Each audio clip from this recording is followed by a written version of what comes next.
මේ මගේ ඉස්සරහින් තියෙන්නේ ෆීනික්ස් අපි අලුතින්ම හඳුන්වලා දෙන brand new bubble baby bathtub එක. මේක මාකට් එකේ තියෙන අනිත් baby bathtub වලට වඩා ගොඩක් විශේෂයි.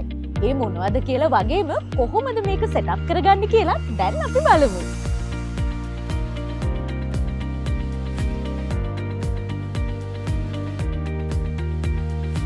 බාත්ටබ් එකේ මේ කොටසේ මාස 6ට අඩු දරුවන්ව තියලා ලේසියෙන්ම නාවන්න පුළුවන්. ඒ වගේම මේ කොටසේ මාස 6ට වැඩි දරුවන්ව වාඩි කරගෙන නාවන්න පුළුවන්. මේ පේන ස්පේස් වල බබාව නාවන්න අවශ්‍ය වෙන සබන් ෂැම්පු වර්ග තියාගන්න පුළුවන්. ඔයාට බබාව නාවන්න අවශ්‍ය වෙන මේ කප් එකත් බාත්ටබ් එකත් එක්ක හම්බ වෙනවා.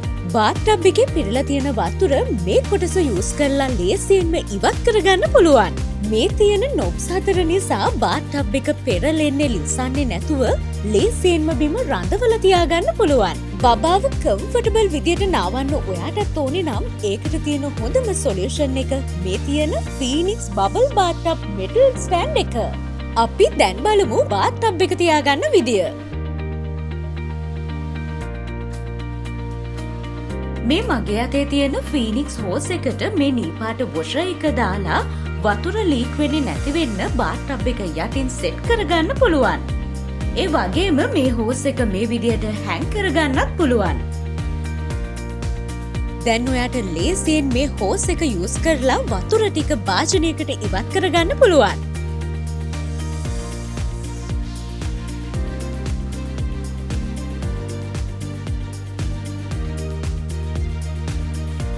ඔයාගේ බබත් නාවන වෙලාවට මේ බබල් බේබි බාත්ටබ් එක නම් ගොඩක් යූස්ෆුල් වේවි.